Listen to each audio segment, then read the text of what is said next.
Allez-y, monsieur Van Beveren. Je vous laisse vous mettre torse nu.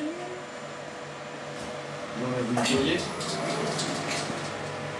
Le dos bien contre, c'était quel côté? Ça se voit. Voilà. Vous ne bougez pas du tout, ne bougez pas. On va tourner un petit peu vers la droite. Comme ça ou de l'autre sens? Vers moi un petit peu. Ouais. Ça se voit encore. Hein. Ça, c'est aujourd'hui, là? Ouais, voilà, c'est aujourd'hui. Ouais, je sais pas comment c'était la dernière fois. C'était un peu plus... Ça se voyait encore un peu plus, mais ouais. là...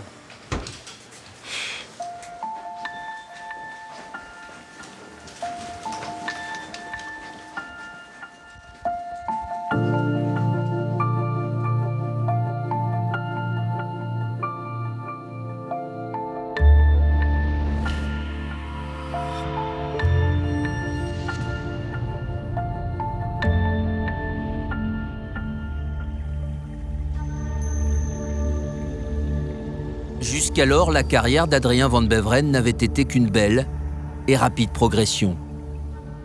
Le travail, le talent et ce qu'il faut de chance l'avaient conduit vers le succès. Vainqueur à 3 reprises de l'Enduropal du Touquet, la plus grande course de sable au monde, il aurait pu continuer à faire des plages de la Côte d'Opale son unique terrain de jeu. Partir à la chasse au record, étoffer son palmarès.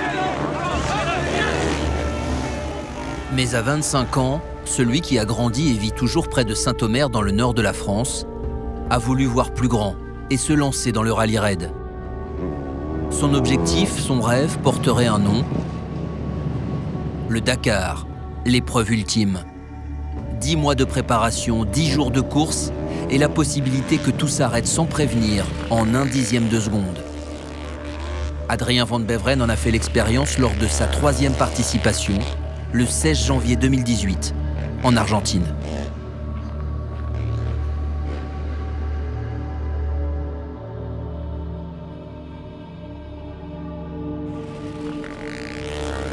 Ce jour-là, je partais 7e. Ça faisait déjà environ 150 km que j'étais seul. Je savais pertinemment que j'étais en train de faire une super opération, puisque j'étais déjà en tête du Dakar, alors avec quelques secondes, hein, une vingtaine de secondes ce matin-là. Je suis en train d'ouvrir la piste, il n'y a personne qui me suit. Tout s'ouvre à moi.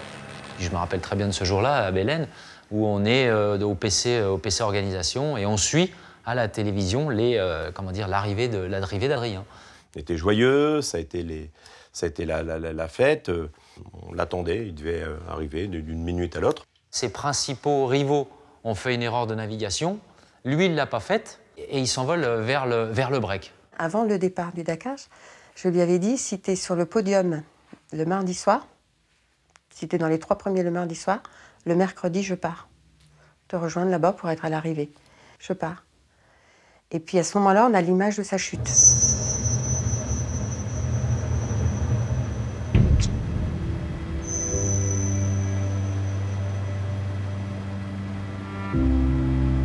Ça a été violent, ça a été très violent parce que j'ai vécu ça à la télé, en direct.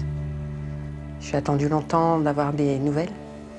J'ai eu peur qu'il soit en train de mourir en direct à la télé. Je voyais qu'il bougeait son bras, je m'accrochais à ça, je me dis, il bouge. Et puis j'attendais. Je pensais pas que ça pouvait lui arriver. Naïvement, je pensais pas que ça pouvait lui arriver. Pour ma part, j'ai eu très peur. J'ai eu très peur parce qu'il bougeait plus.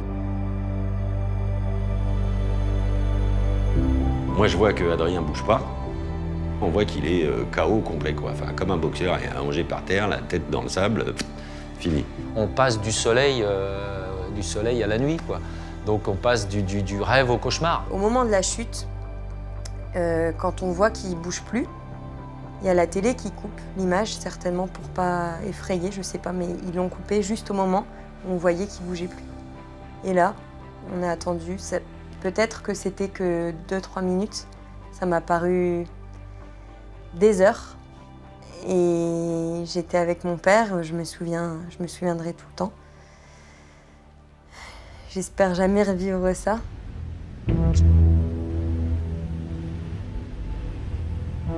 C'était pas une zone où je me sentais en danger.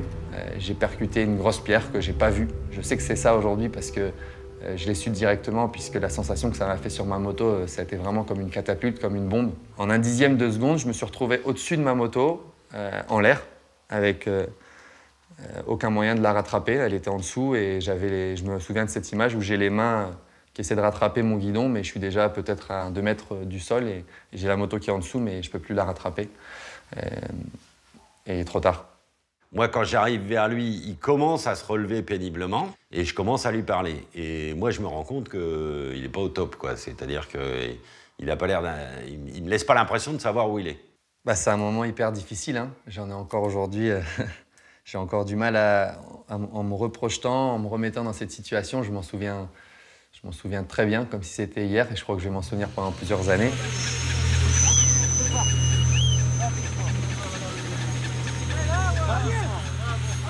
Je suis réveillé effectivement par Kéké, par le journaliste qui me parle en fait et qui est assez proche. J'ai l'impression qu'il me parle vraiment dans mon casque et j'ai envie de lui dire mais laisse-moi tranquille, laisse-moi dormir. T'as une demi-heure d'avance sur tous les autres.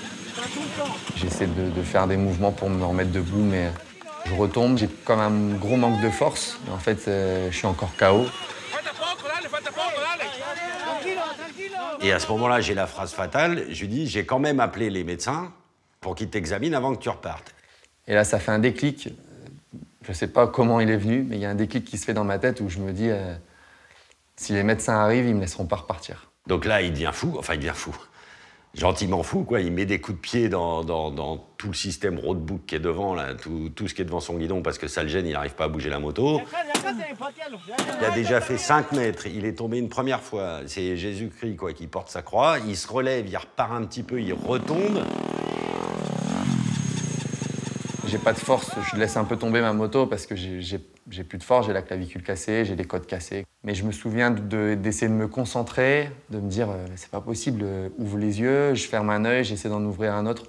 Je me dis c'est pas possible, je vais y arriver, quoi, je vais voir clair.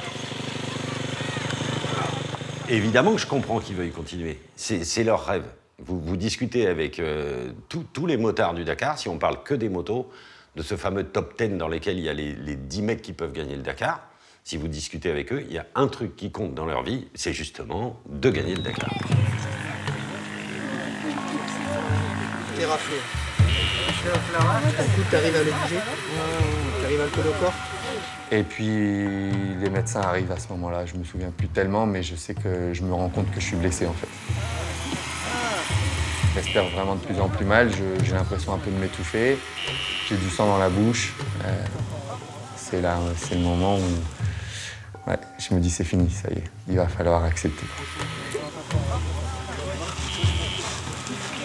Je le vois encore et c'est vrai que c'était très dur, très dur.